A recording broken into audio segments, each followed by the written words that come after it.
Lecture number 6, Nibbana. Namo tassa bhagavato arahato samma sambuddhassa.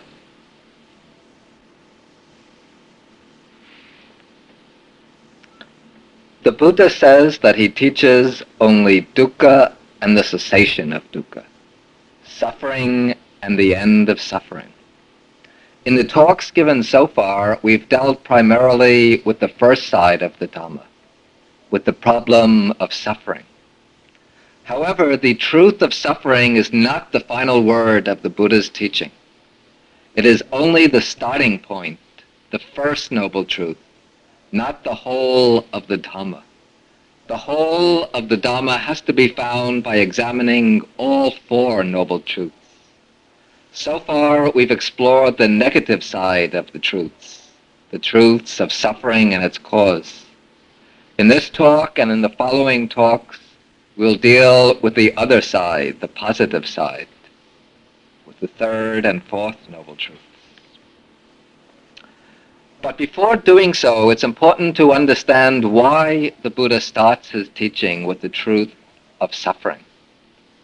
He starts with suffering because his teaching is designed for a particular end.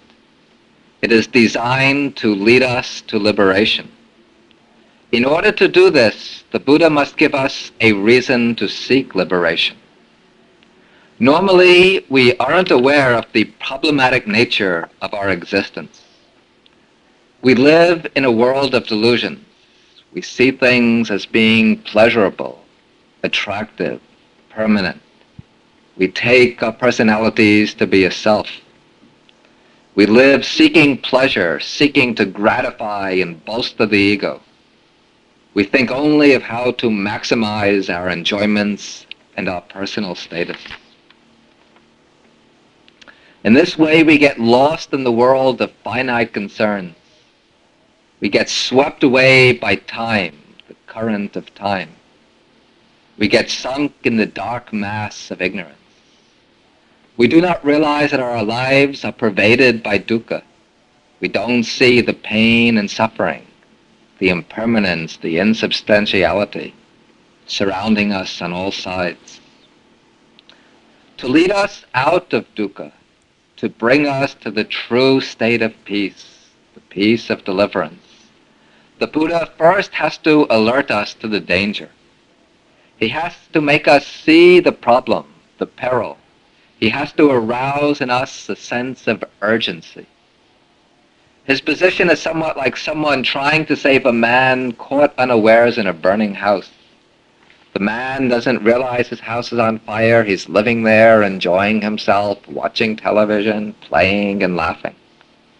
To get him to come out, the first thing that we have to do is to let him know that his home is on fire. So in the same way, the Buddha announces in the first noble truth that our house is on fire. Our lives are burning with old age, sickness, and death. Our minds are flaming with the fires of greed, hatred, and delusion. Then when we become aware of the trouble, when we're ready to seek a way to release, then the Buddha can show us the possibility of freedom. Freedom from dukkha, from suffering, can only be attained by cutting off its cause. The principal cause of suffering, the Buddha says, is craving, tanha, the desire for personal gratification, the desire for existence, the desire for a world of sights, sounds, smells, tastes, touch sensations, and ideas.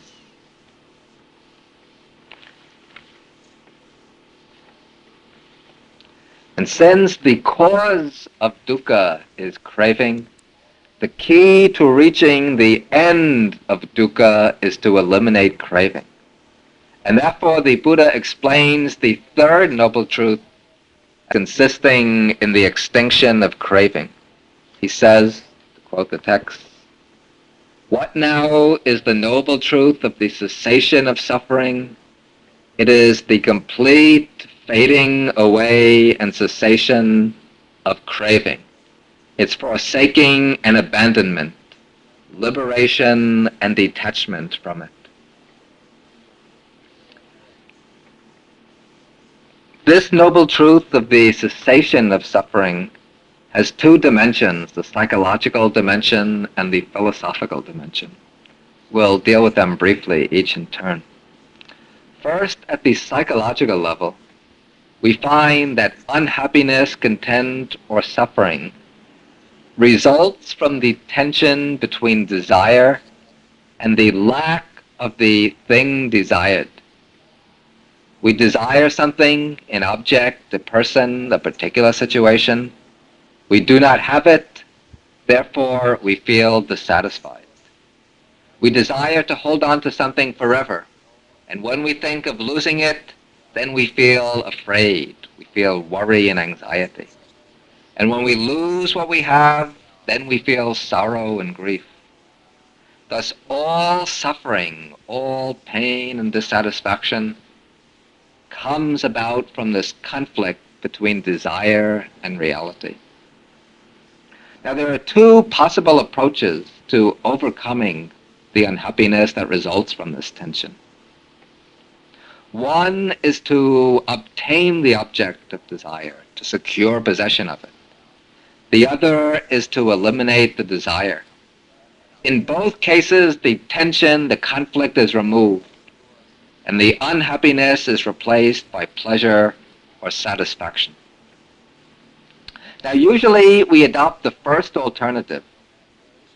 We try to obtain the object of desire, and when we do so, we feel happy.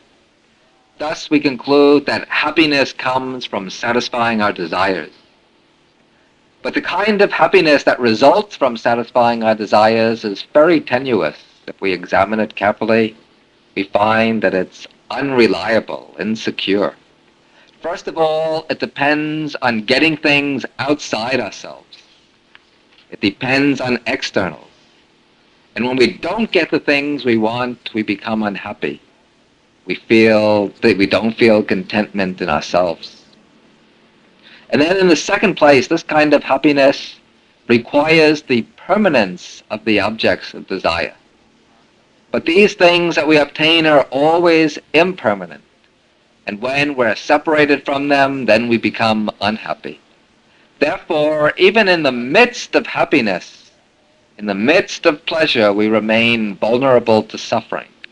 And so our state of happiness and pleasure, if we examine it, we find that it's really illusory, really a concealed or potential form of dukkha. The Buddha, in his teaching, reverses this common assumption that underlies all of our usual activity, the assumption that happiness can be found by satisfying our desires. He points out that true happiness is to be achieved by taking the other approach, the opposite approach. This approach is to eliminate the desire. If we eliminate the desire, then our mind remains satisfied, content, and happy, no matter what our external situation might be. We can see this to a limited extent in our daily life, how all the worry, concern, clinging, and discontent that might build up around our desire for a certain object, how all of this mental unhappiness falls away, drops away, as soon as we drop the desire, the craving for that object. But the Buddha says that the same immediately visible principle can be carried all the way through to the point of completion. That it's possible to totally uproot craving once and for all. And by uprooting all of our thirst and craving, all our blind desire, we attain a happiness, a contentment, an inner satisfaction that can never be destroyed, can never be disrupted. This is the cessation of suffering, the end of dukkha, visible here and now.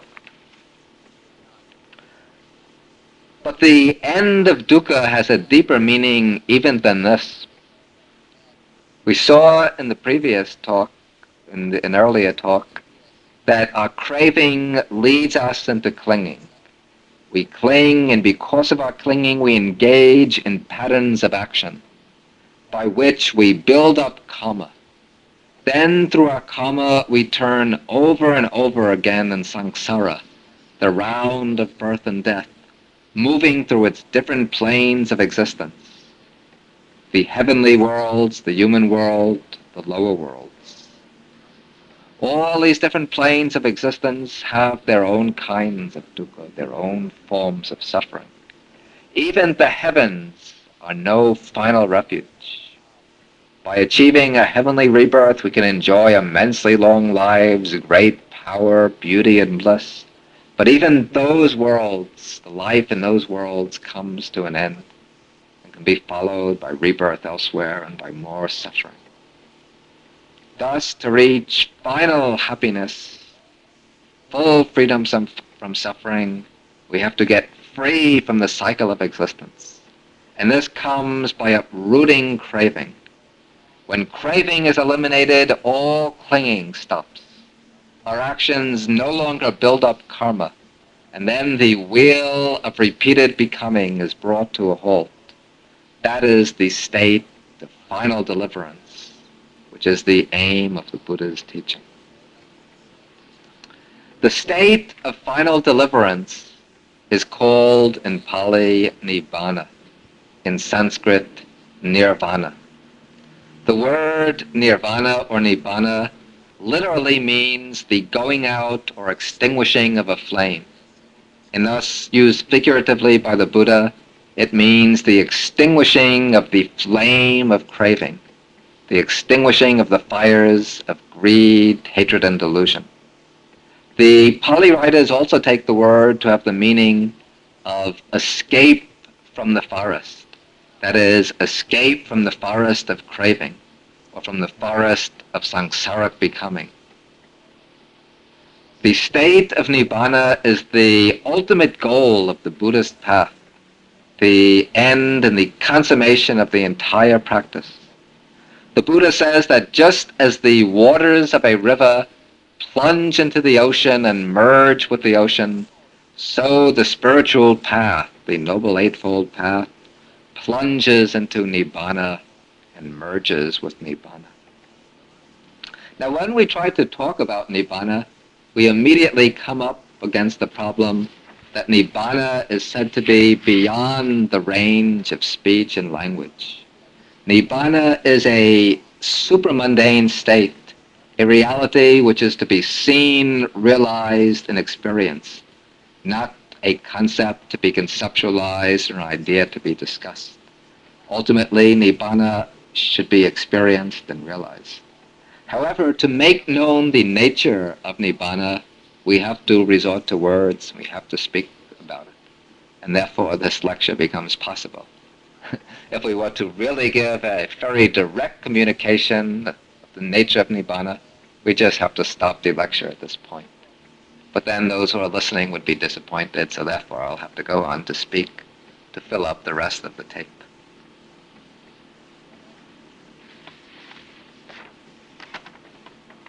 Now the question comes up as to the nature of Nibbana, and especially the question is asked, does Nibbana signify only the extinction of the defilements and liberation from samsara, or does it signify some reality existing in itself?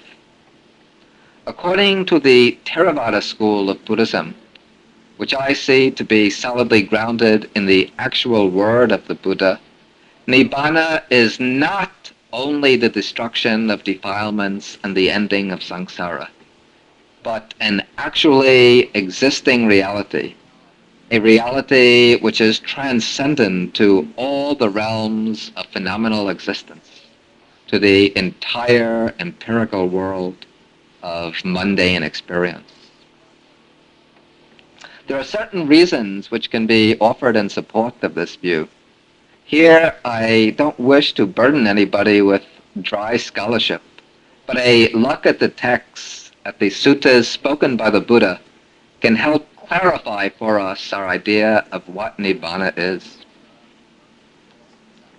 This part might be a little bit dry, and a little bit at times difficult to follow, but I ask the listeners to try to follow it, even if they have to repeat the tape. In the suttas, we find that there are certain key words that the Buddha uses to designate existing realities. These we can call ontological terms with an existential meaning. These key terms are the words Dhamma, Ayatana, Dhatu, Pada, and Satya. The words are given on the list of Pali terms. We'll explain these words briefly and then show how each of them is applied to Nibbana. First, we'll take the word Dhamma. We have dealt with this word and some of its more common meanings as the teaching of the Buddha, as the truth made known by the Buddha, and as the path that leads to the realization of truth. But this word Dhamma also has a more philosophical meaning. The word Dhamma signifies the basic actualities, the existing realities, those things which bear their own natures independent of our thinking, of our conceptual processing of them. The Dhammas are distinguished from conceptual entities, those things which do not exist in fact, but only as ideas or notions in the mind.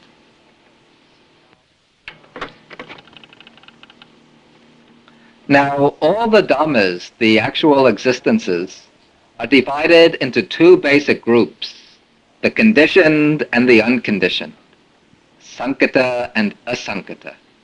A conditioned Dhamma is an actuality which has come into being through causes and conditions, something which arises through the working of various conditions.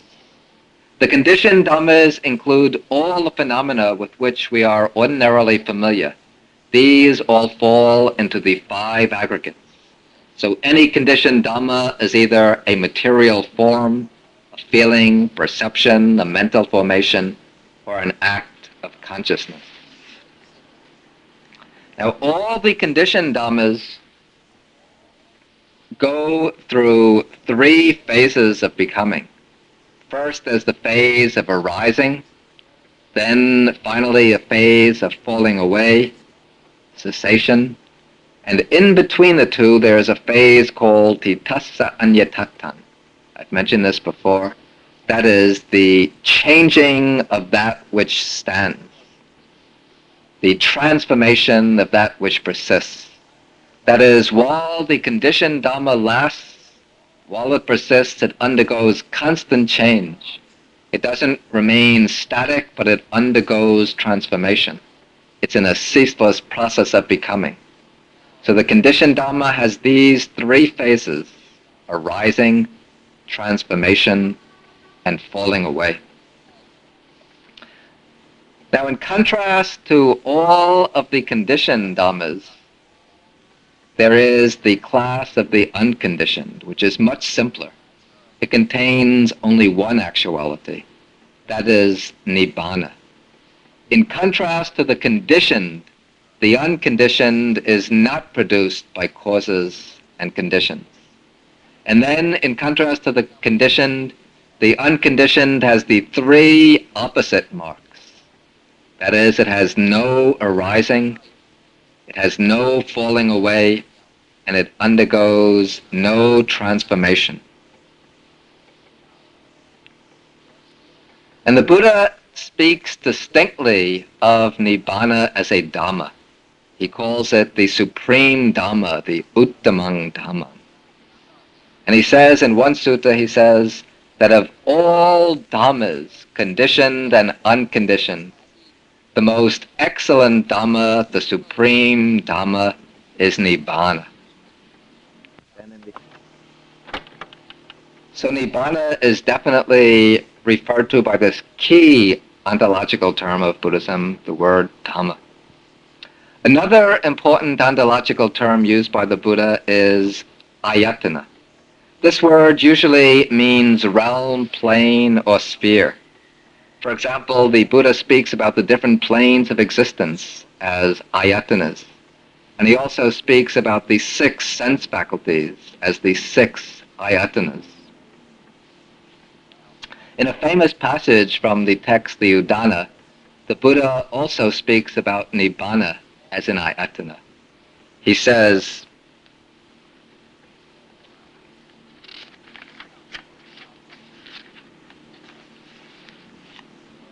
monks, there is a realm, tad ati tad dayatanang.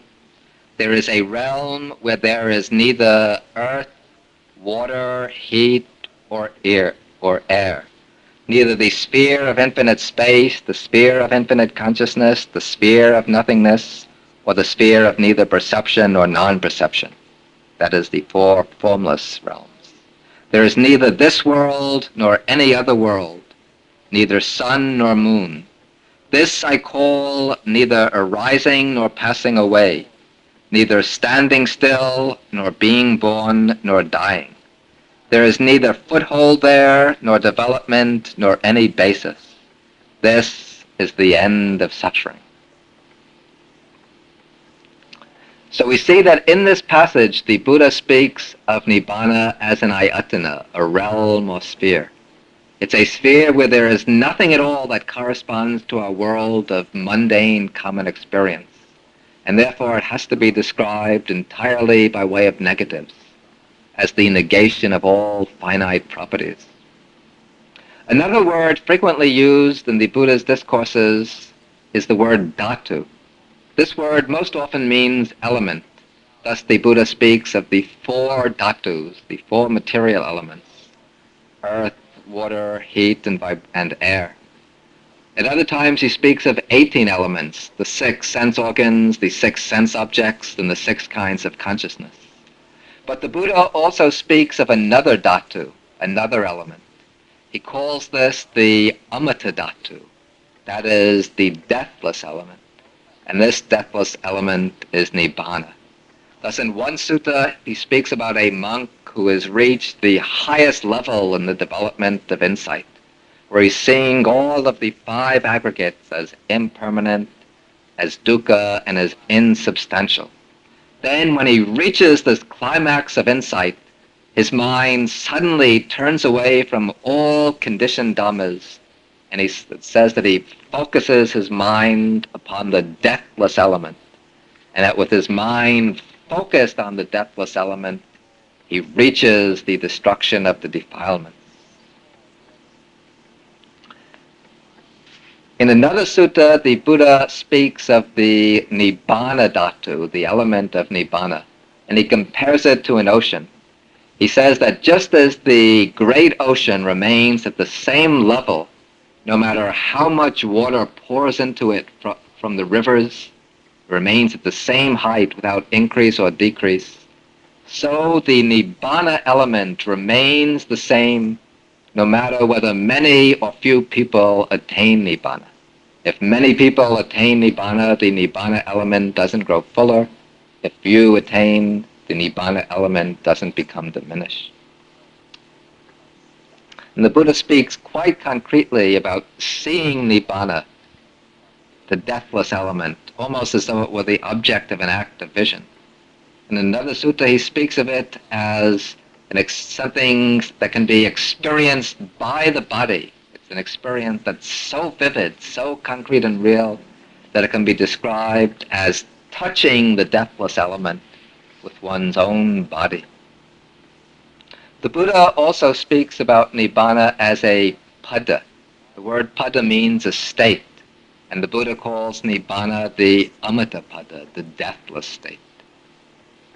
Thus he says in the Dhammapada, better than living 100 years without seeing the deathless state is living one day seeing the deathless state. Another word used in the text is satya. This word means truth. Not truth as a statement, but truth as reality, as an existing reality. There's a passage where the Buddha says, that which the ignorant take to be truth that the noble ones, the Aryans, know to be false, that which the Aryans know to be true, that the ignorant regard as false, that which is of an imperishable nature, that is Nibbana, and that is the truth known by the Aryans.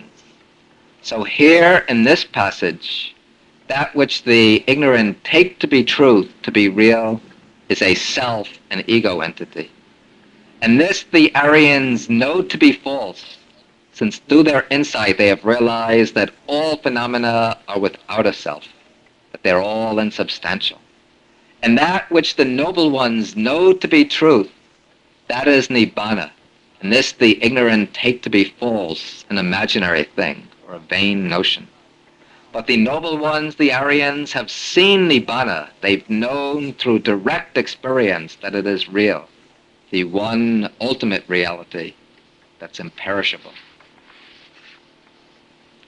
In another sutta, the Buddha says, that which has a perishable nature, that is false. But that which is of an imperishable nature, namely Nibbana, that is truth. And then he says in the same sutta that this is the supreme noble truth, Nibbana, which is of an imperishable nature. So all of these textual sources put together, I think, very clearly establish the view that Nibbana is an actual reality and not the mere destruction of defilements and cessation of existence. Then there's also another famous passage which I think also makes the matter very definitely clear. This is the passage in the Udana where the Buddha says, addressing the monks, he says, monks, there is an unborn, an unoriginated, an uncreated, and unconditioned. If there were not this unborn, unoriginated, uncreated, unconditioned, there would be no escape possible from the world of the born, the originated, the created, and conditioned. However, since there is an unborn, unoriginated, uncreated, unconditioned, therefore escape is possible from the world of the born, the originated, the created, the conditioned. The Buddha here is saying that if there were no unconditioned reality, there would be no escape possible from the round of birth and death. The round of birth and death would go on forever. There would be no way at all to put an end to it. But the Buddha adds the positive counterpart to this. He says that there already exists an unborn, unoriginated, uncreated, unconditioned.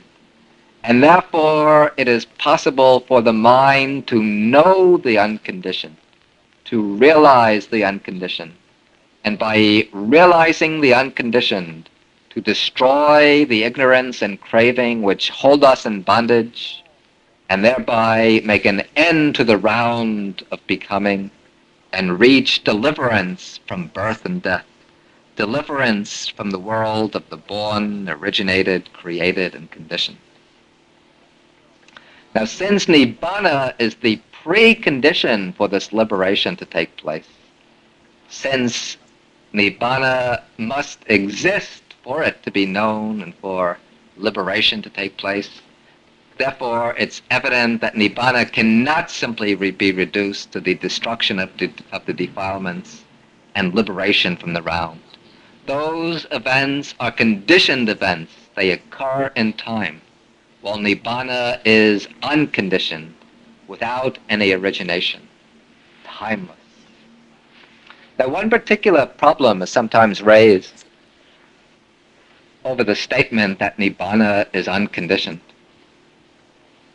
It's said that it seems contradictory to say that Nibbana is unconditioned, and yet by practicing the path you attain Nibbana. Doesn't this seem to make Nibbana something that's conditioned by the practice of the path, something that's produced by the path? Doesn't Nibbana become an effect, something not unconditioned, not causeless? Here, the contradiction is only apparent. Nibbana itself, we have to make a distinction between Nibbana itself and the attainment of Nibbana. Nibbana itself is unproduced, unoriginated. It's always existent. But by following the path, by reaching enlightenment, you realize Nibbana. By practicing the path, you don't bring Nibbana into existence, but rather you discover something already existing, something always present. We can say that the attainment of Nibbana, the realization of Nibbana, is produced by the practice of the path. But this doesn't mean that Nibbana itself is brought into being by the path. We can illustrate this by an analogy. The city of New York is presently existing, and there are highways leading into New York from all over the country. By driving along the highway, you can reach New York and enter the city. We can't say that New York itself is produced by traveling along the highway. Rather, the highway gives us entrance to New York. And by traveling on the highway, we can enter New York. Similarly, the path leads to Nibbana. By following the path, you reach enlightenment, and that brings the realization of Nibbana. But Nibbana itself is not created by the path.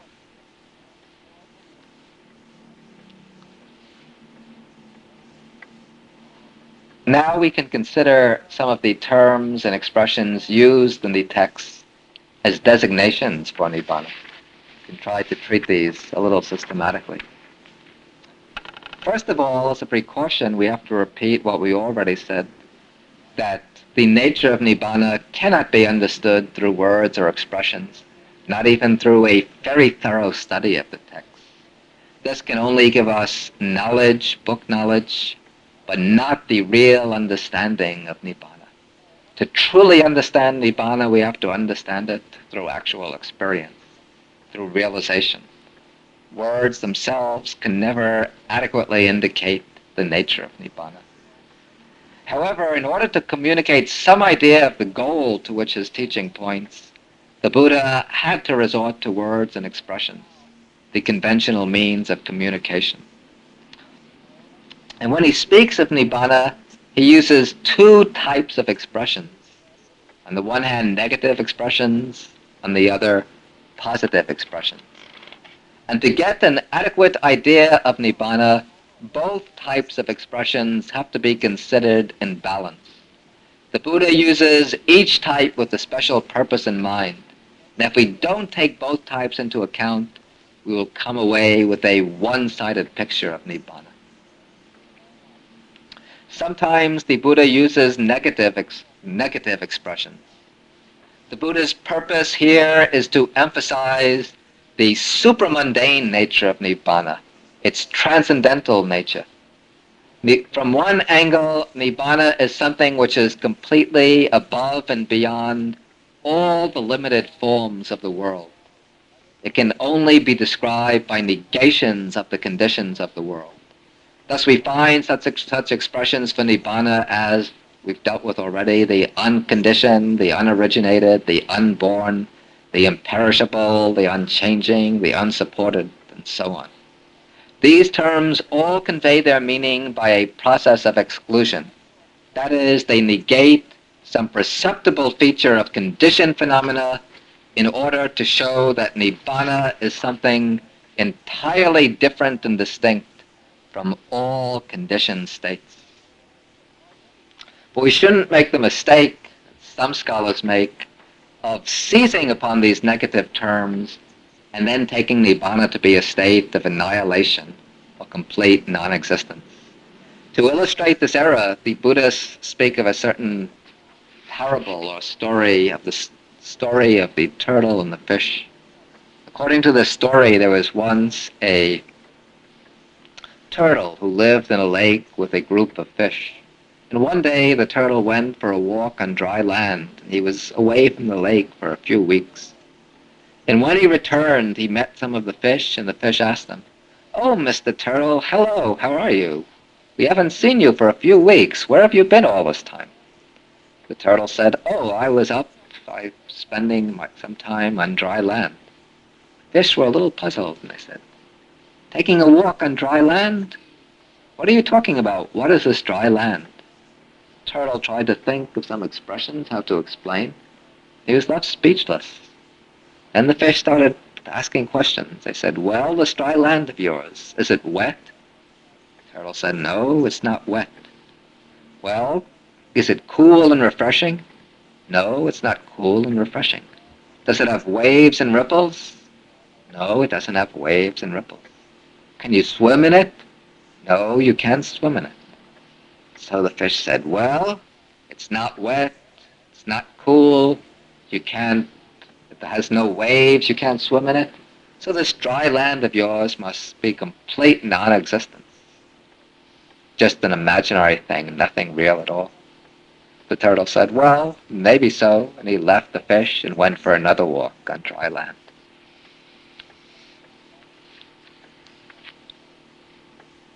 And so, to sum up, one method for making known the nature of Nibbana by means of negative expressions is to eliminate all the attributes of mundane conditioned phenomena to show that they are all incommensurate with the nature of Nibbana, to show that Nibbana utterly transcends all the attributes of mundane things. Another purpose behind the use of negative expressions is to show the desirability of reaching Nibbana, to indicate the benefits of attaining Nibbana. To this end, the Buddha uses a different set of negative expressions. Whereas the first set is rather abstract and metaphysical, this set is very concrete and experiential. Here the Buddha speaks of Nibbana primarily in terms negating suffering. He holds up Nibbana as the cessation of suffering, dukkha nirodha. Thus it becomes the ideal goal, the aim of all striving, since all beings desire to be free from suffering, to be secure and free from sorrow. Then the Buddha uses terms which negate particular forms of suffering. He calls it the cessation of old age and death, the unafflicted, the unoppressed, the sorrowless state, asoka pada, the fearless state, abhaya, the deathless state, amata.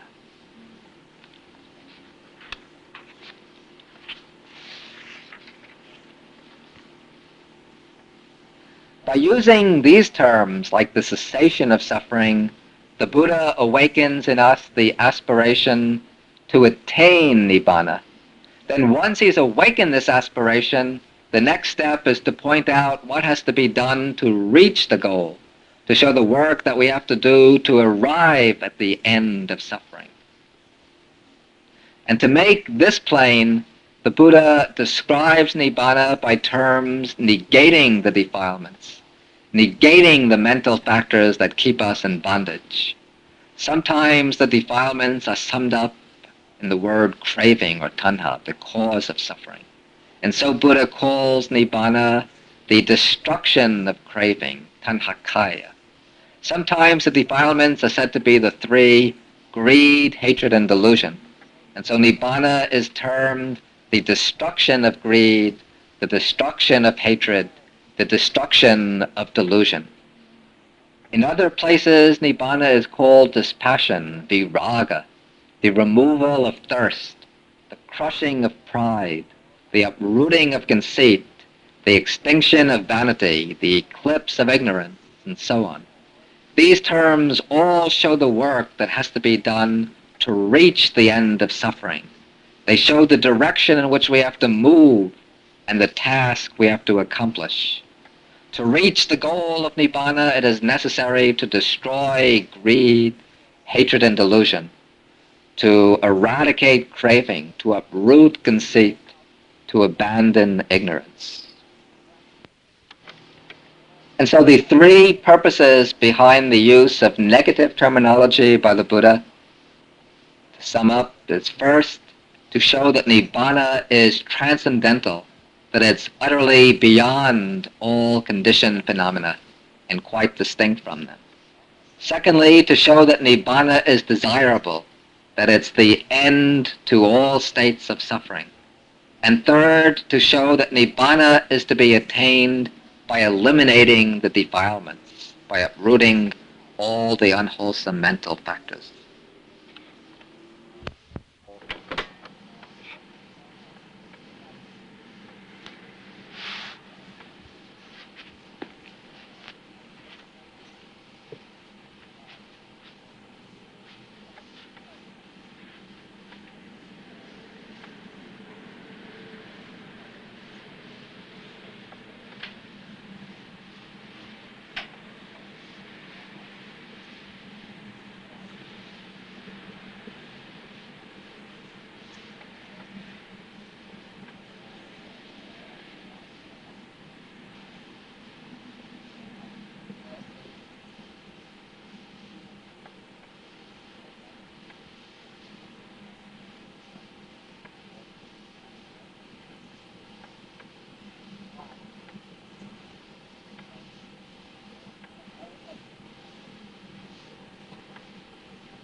Now, because the Buddha uses this negative terminology for Nibbana, some people are inclined to misapprehend it and take Nibbana to be a state of mere annihilation, a purely negative attainment.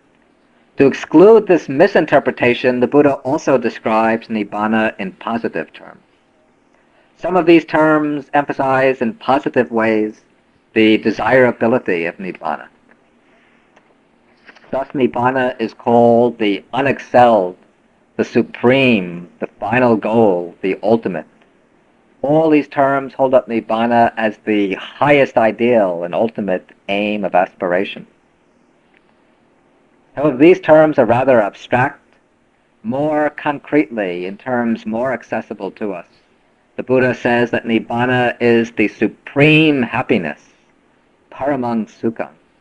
It's the state of perfect health, free from the sickness of the mental defilement. It's perfect bliss, peace, serenity, liberation, freedom, emancipation, purity. All these terms signify qualities that we ordinarily desire and wish for. And all of these are found raised to a superlative degree in Nibbana. Then there are other terms which stress the uniqueness and profound nature of Nibbana. These terms tend to appeal to the intellectually inclined disciples, rather than to the emotionally inclined ones. The Buddha says that Nibbana is the unique, something without a parallel among all other things. He says that it is the truth, the supreme truth. It's reality. It's the profound, the subtle, the difficult to see, the difficult to understand. It's the wonderful and the marvelous, acharyang bhutan. But when these positive terms are taken over to describe Nibbana, it should be understood that these terms are used in an expedient rather than in a literal manner. That is, though Nibbana is spoken of as peace, happiness, health, freedom, and so on, we shouldn't understand these terms to mean exactly the same thing that they mean in our ordinary mundane context. Rather, these terms are used as pointers, as road signs, as expedient means to make Nibbana somewhat intelligible to us. They indicate, in terms of our ordinary experience, the direction in which we're to seek Nibbana. They indicate the qualities of common experience that are to be found in Nibbana, raised to a superlative pitch, carried to the ultimate limit. Nibbana is the pinnacle of happiness, peace, and freedom, the ultimate consummation in which all of our yearnings for happiness, for peace, for freedom, find their complete fulfillment. It's the goal that they point to as their own inherent tendency.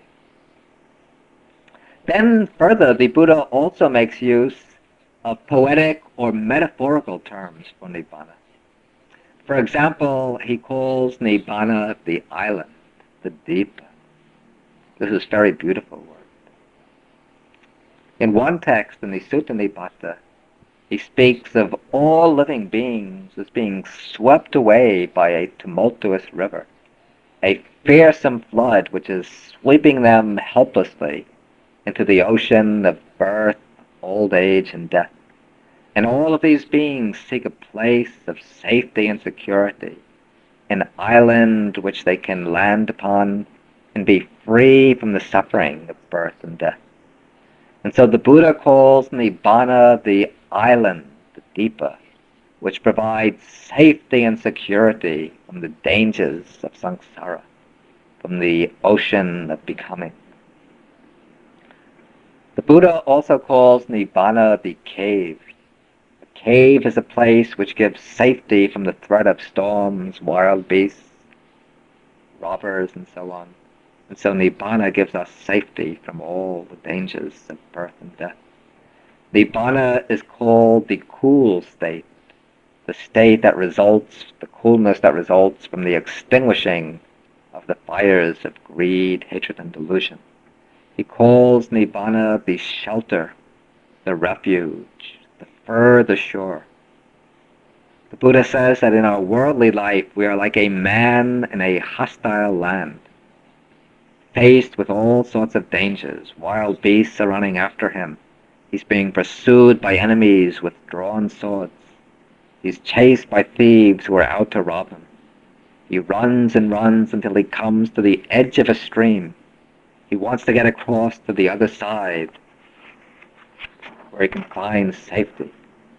But he has no boat, so he builds a raft. He paddles his way across, and he reaches the safety of the other shore. Here in this parable, the near shore, the region where the man is stuck, that is a symbol for birth and death, filled with all the dangers, troubles, and suffering. The stream is the current of craving, the current of defilements that we have to cross. And the further shore, the destination, the place of safety, that is Nibbana.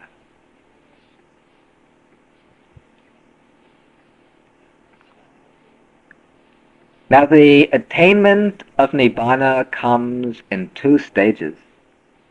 These two stages are spoken of as the two Nibbana elements, or two elements of Nibbana, Nibbana Dhatu. One is the Nibbana element with a residue remaining. The other is the Nibbana element without a residue remaining. The Nibbana element with a residue remaining, in Pali, this is the Sa-upadisesa Nibbana Dhatu. And this is the state of Nibbana which is attained in this present life by the Arhat, the liberated one. The Arhat has followed the path to its end. He's eradicated all the mental defilements, and he's attained Nibbana in this present life. The element of Nibbana which he realizes is called the Nibbana element with a residue remaining. Now, what is the residue that is remaining? The residue is the set of 5 aggregates that constitute his present life individuality. At the moment of birth, he acquired the compound of 5 aggregates that make up his psychophysical organism. These he grasped through his ignorance and craving from the past life. But in this present life, this person has reached liberation. He learned the Dhamma from the Buddha, he practiced the path, brought it to fulfillment, and by bringing it to fulfillment, he extinguished all of his defilements. But with the extinguishing of the defilements, his individual being composed of the 5 aggregates doesn't come to an end immediately. His body and mind continue on to the end of the lifespan. The psychophysical organism that remains, this combination of the 5 aggregates, this is the residue that stays on in his attainment of Nibbana. Even while living in the state of perfect liberation of mind, the Arhat continues to perform the necessary function of life. He doesn't simply enter into some unbroken trance and remain there until his death, but he goes about his daily activities. He goes to sleep at night, he wakes up in the morning, he eats, he goes to the bathroom, he talks, he performs his various duties, and so on. On the surface, he might seem very much like others. He doesn't wear a label that says, I'm an Arhat. But though he goes about his daily activities, he has completely uprooted and abolished all the defilements, greed, hatred, and delusion. He cannot perform any action of body, speech, or mind that springs from these defilements. And because the state of Nibbana is marked by the destruction of defilements, it is also called the Kilesa Parinibbana, the Nibbana that consists in the extinguishing of the defilements. And in this state of Nibbana, the 5 aggregates still stand. That is the residue that's remaining. But though they still stand, they no longer harbor the force that built them, the force that brought them into being. That is the force of craving. The Buddha says that in the case of the Arhat, his 5 aggregates stand cut off at the root, uchina mula. The 5 aggregates of the ordinary being, these 5 aggregates contain craving. They contain the root or source of more becoming in the future, the root of existence, craving. But the aggregates of the Arhat, those are cut off at the root. They are 5 purified aggregates. They're no longer clung to, no longer grasped and held to, no longer identified as being I, me, myself. And when they stand and function, they function just like a phonograph that has been turned off. When we turn off a phonograph, the turntable continues to revolve until it loses its momentum and comes to a stop. But even though it turns, there's no more electricity coming through to keep it revolving.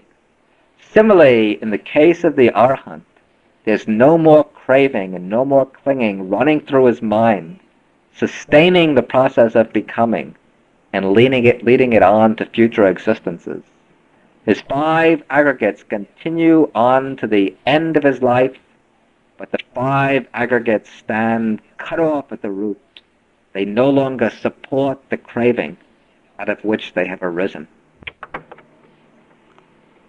To understand the experience of the Arhat, the experiential side of the Nibbana element with the residue remaining, we can look at it from 3 points of view, according to the 3 basic aspects of human experience. The affective side, the side of feeling and emotion, the volitional side, the aspect of will, and the cognitive side, the aspect of knowledge and understanding. First, we'll look at it from the affective side. And from this angle, the experience of Nibbana is a state of complete happiness. It's a state which is utterly free from all mental suffering, from sorrow, grief, worry, and fear. It doesn't mean that the Arhat doesn't experience pain anymore. The Arhat can still feel pain with the body. If he makes contact with sharp or rough objects, he'll feel physical pain. But this pain doesn't disturb his mind in any way. It doesn't cause him annoyance, sorrow, anger, or fear. The Arhat's experience of Nibbana is not only a state of perfect happiness, but it's also a state of unshakable peace. This peace comes about through the stilling of all the defilements. The Buddha says that the defilements are fevers, vexations, disturbances. They cause trouble and anxiety in the mind. The unenlightened mind, the mind which still harbors the defilements, is always underlaid by a deep-rooted agitation, by a fundamental restlessness, by a basic lack of peace. Sometimes the mind is agitated about the past, worrying about things that have been done in the past. Sometimes it's worrying about things in the future, things that lie ahead. Sometimes it's worrying what's going on elsewhere in the present. But so often the mind is agitated, anxious, or worried. But with the abandoning of all forms of attachment, with the relinquishing of all craving and clinging, then there comes complete freedom from agitation, restlessness, and worry. That is Nibbana, the state of unruffled peace. Nibbana is also a state of complete fearlessness. All fear comes from the notion of a self, an ego. When we become afraid, what we're really afraid of is that something is going to happen to me, to myself, or to those things that I believe belong to me. And as long as there is this notion of an I, a self, lurking in the background of the mind, then we remain vulnerable to fear and to worry. But when the notion of an ego has been uprooted and completely destroyed, so that the sense of I-ness no longer hangs over our experience, then there comes liberation from all fear. The Buddha says that there are two beings who cannot be frightened by the crashing of a thunderbolt. One is the elephant, the other is the arhat. The elephant isn't frightened because of his powerful body, also because of his small intelligence. But the arhat is not frightened because he is completely free from all self-attachment. Therefore, the Buddha calls Nibbana the state of complete security, kema bhumi, or the supreme security from turmoil. And he also calls it the fearless state, the state of fearlessness. Again, from the emotional angle, Nibbana can be viewed as a state of perfect equanimity. The arhat looks upon all things with complete equality, with perfect balance of mind. He's no longer swayed by personal preferences. He no longer indulges in false distinctions and discrimination. The untrained mind is generally shaken by the changes of the world, what's called the 8 worldly winds, which come in 4 pairs. These are gain and loss, fame and dishonor, praise and blame, pleasure and pain. Generally, we're attached to gain, fame, praise, and pleasure, and we're distressed by loss, dishonor, blame, and pain. But the mind of the arhat is unshaken by all of these winds of worldly changes. His mind is steady like a mountain of solid rock, steady and unmoving. In all circumstances, the mind of the arhat, the liberated one, is imperturbable. He doesn't go running after gain, honor, praise, and pleasure. He doesn't become upset if he meets loss, dishonor, blame, and pain. He looks upon all these different states as though they were the same. None of them gets an inner grip or a hold upon his mind. However, it has to be emphasized that this equanimity of the arhat doesn't amount to indifference or apathy. It doesn't mean that the arhat is unconcerned with the welfare of others. Sometimes in the later Buddhist literature, especially of the Mahayana, the arhats have been depicted as cold and indifferent people, concerned only with their own salvation. This picture, however, doesn't agree with the impressions of the arhat that we get from the Pali Canon.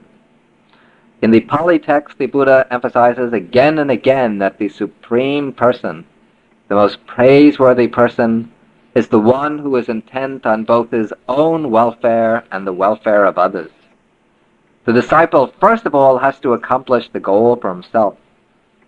Only when he's on dry land by himself can he lift others out of the mud. Only when he's liberated himself can he effectively teach and guide others to liberation.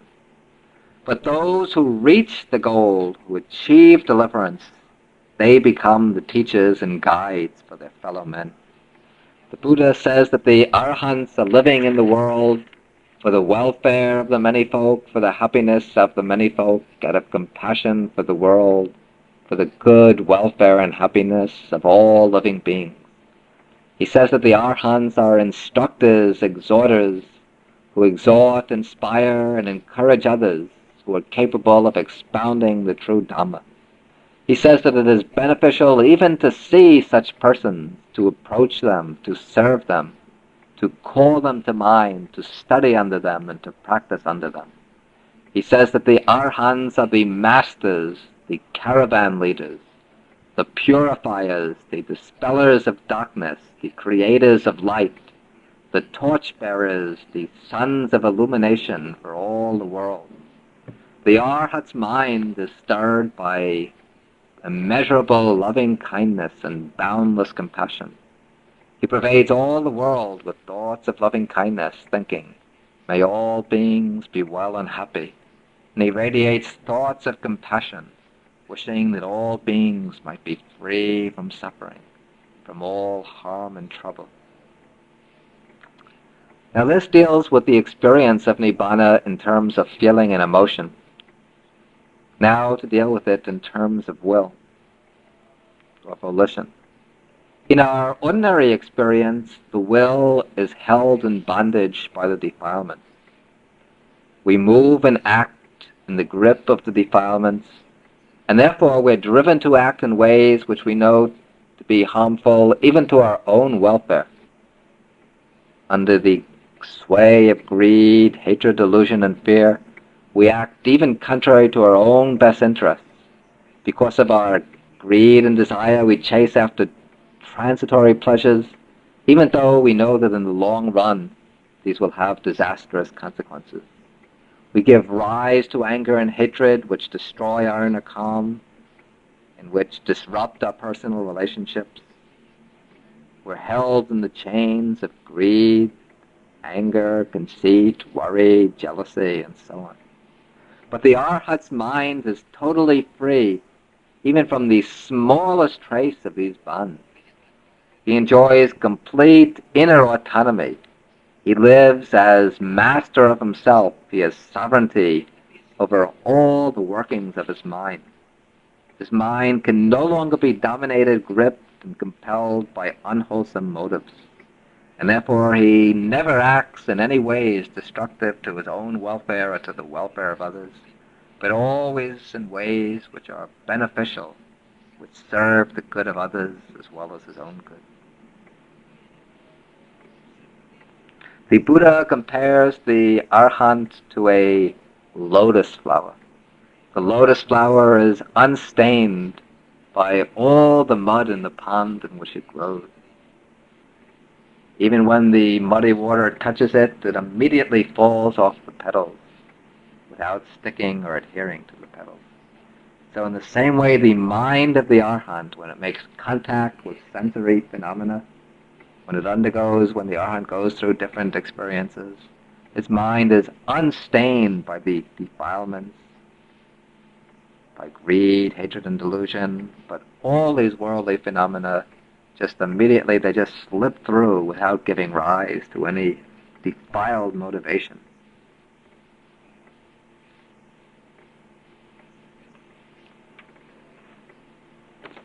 Now the volitions of the unenlightened person bring about karma.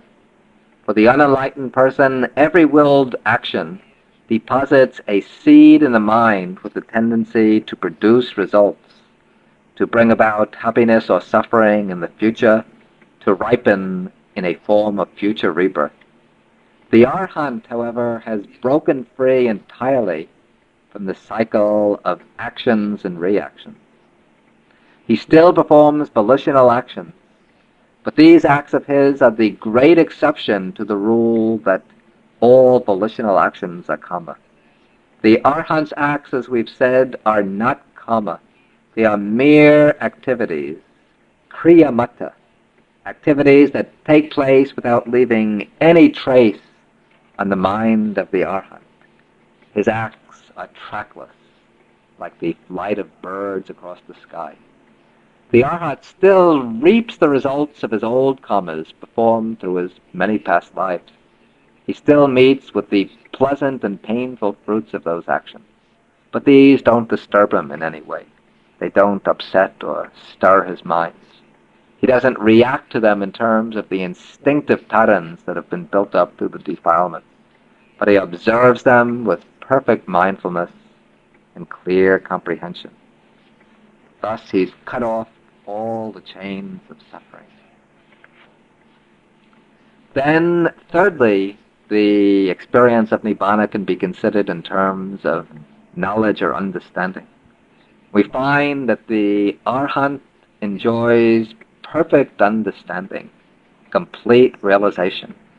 His mind is the awakened mind, the enlightened mind, the mind that has been illuminated by the knowledge of things as they truly are.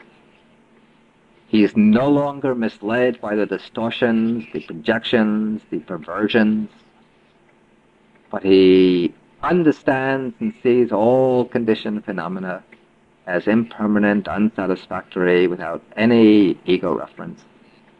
His state of mind is one of full wisdom, full comprehension. It's the meaning of Bodhi, enlightenment. Okay, so this deals with the Arhat's experience of the Nibbana element with the residue remaining.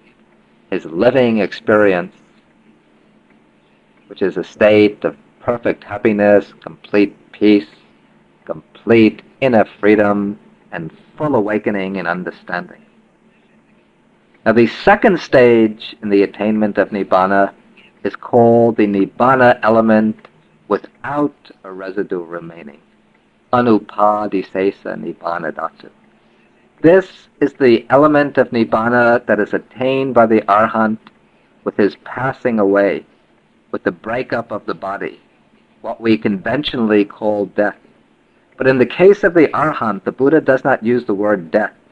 This word applies to ordinary beings, not to the Arhat. The notion death is connected with birth. It's an event, a phase that takes place in the round of becoming, the round of birth and death. And the notion of death has its basis in the conception of a self who dies. And it's valid only insofar as there is still the notion of a self in the mind. But the passing away of the Arhat is a final and complete passing away from conditioned existence. It doesn't lead to a new birth, and subjectively it isn't conceived as the death of myself. In his own experience of death, the Arhat sees only the cessation of a process, not the death of a self. The experience for him is without any subjective reference, any reference to me or mine. The Nibbana attained by the Arhat with his passing away is the Nibbana element without residue remaining. And it receives this designation because when it's attained, the residue of the five aggregates comes to an end. Now, for an unenlightened being, when death takes place, his craving and karma reconstitute the process of the five aggregates with a new physical basis. As a result, rebirth occurs and the flux of becoming goes on. New death followed by more, new birth followed by more aging and death. But with the passing away of the Arhat, there is no more rebirth. His mind has been freed from craving and clinging, and all his old karma built up from the beginningless past becomes defunct, becomes ineffective. Since the Arhat doesn't come to any more physical existence, he provides this karma with no more basis by which it can ripen. And thus, with the passing away of the Arhat, the process of the five aggregates, the beginningless process of becoming, comes to an end. It draws to a close. And therefore, this attainment of the Nibbana element without residue is also called the Khanda Parinibbana. Nibbana consisting in the extinguishing of the process of the five aggregates. Now the question often comes up, what is the state of the Arhat after death? Is it a state of annihilation or non-existence, or a state of eternal existence in some form? The Buddha rejects both of these alternatives. And he says that any attempt to answer this question is inapplicable, invalid. The question, what is the state of the Arhat after death, arises because of an intellectual clinging, a subtle clinging to the idea that the Arhat has a self which must become either eternalized or annihilated. But since the Arhat, or any other being for that matter, cannot be conceived as a self, the state of the Arhat and final Nibbana cannot be conceived as either eternal existence or as annihilation. The Arhat doesn't enter into some state of eternal existence, either as an individual self in some heavenly world, or as a universal self in some impersonalized form. But also, final Nibbana is not a state of annihilation, where there is no self to be annihilated and extinguished. What we call the Arhat is a dependently arisen process of becoming, and the attainment of final Nibbana is a cessation to that beginningless process of becoming. To try to speak of what lies beyond the ending of this process, this is to venture outside the boundaries of conceptualization, outside the boundaries of language. There's a sutta, the 15th sutta of the Digha Nikaya, in which the Buddha says, "In so far only is there any pathway for words, any pathway for language, any pathway for concepts, any sphere of understanding. That is, when there is consciousness together with mind and body process, nama, rupa, and vijnana. When there is no remainder of consciousness with the mind-body process, then there is no pathway for words, no pathway for language, no pathway for concepts." So from this we can see that when the five aggregates, the mind-body processes, then there's no room for language, concepts, or knowledge, nothing to point to and to designate. Here words become totally inadequate and unsatisfactory. The concepts can't penetrate the inconceivable, and the mind can't measure the immeasurable. There are a few interesting sutta passages in which the question of the state of the Arhat after death is raised. In one sutta, the 72nd sutta of the Majjhima Nikaya, the wandering ascetic, a non-Buddhist, named Vajjagota, comes to the Buddha, and he says, "Venerable Sir, does the enlightened one, the liberated one, the Arhat, does he exist after death?" The Buddha says, "To say he exists after death, that doesn't apply." Then the wanderer asks, "Then does he not exist after death?" The Buddha says, "Non-existence doesn't apply." The wanderer tries the combination. Does he both exist and not exist after death? The Buddha says, "That doesn't apply." Then he tries the double negation. Does he neither exist nor not exist after death? The Buddha says, to say he neither exists nor not exists after death, that doesn't apply. And so the Buddha rejects all these four alternatives. The wanderer says, "I'm puzzled. I don't understand." Then the Buddha uses an analogy. He says, suppose there's a fire. The fire burns and blazes in dependence upon its fuel, upon the sticks and logs. Now if the fire doesn't get any further fuel when it uses up the old fuel, then it goes out. And suppose we ask, when the fire goes out, where does it go? Does it go to the north, to the south, to the east, to the west? The wanderer says, none of these apply. All of these are inapplicable. The fire has simply gone out. The Buddha says it's the same way with the Arhat. The dependently arisen process of becoming has come to an end. However, in case the idea that the final Nibbana is a state of non-existence comes to the mind, the Buddha dispels this with what he says further.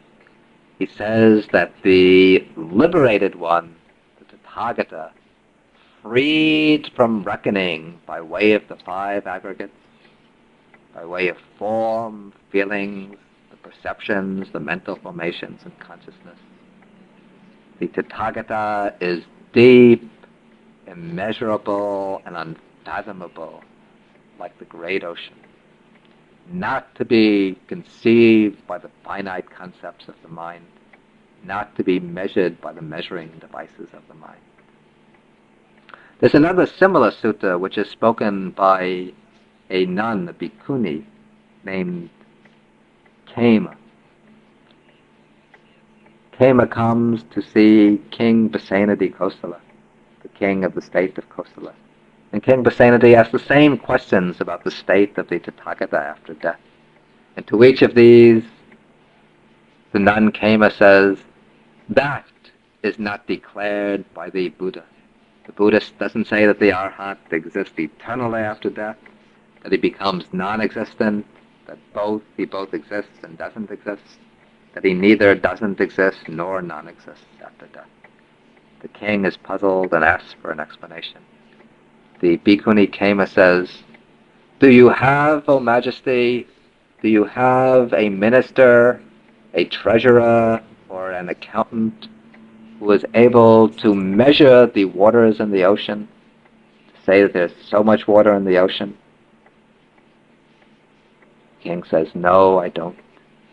And so in the same way, Bhikkhuni says, the Tathagata, the enlightened one, free from reckoning by way of the five aggregates, is like the great ocean, deep, immeasurable, and unfathomable.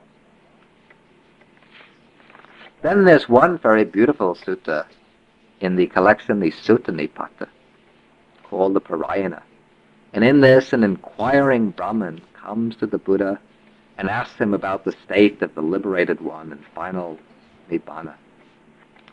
The Buddha replies in verse. He says, just as a flame flung into the wind flies to its end and no more comes into the range of conceiving, so the sage, released from name and form, from mind and body, reaches the end, the final goal, and no more comes into the range of concepts. Then the inquirer asks, does he who has reached the goal become non-existent, or does he exist eternally in a state of everlasting bliss? Answer this question for me, O wise one, for you are the one who has understood the truth. Then the Buddha answers. He says, there is no way to measure the man who has reached the goal. That by which we can speak of him, that does not exist for him. When all dhammas, that is, when all the states of mind and body and the five aggregates, when all dhammas have been removed, then all the pathways of speech have been removed. And since all the pathways of speech have been removed, at this point the lecture will come to an end.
Thank you for listening.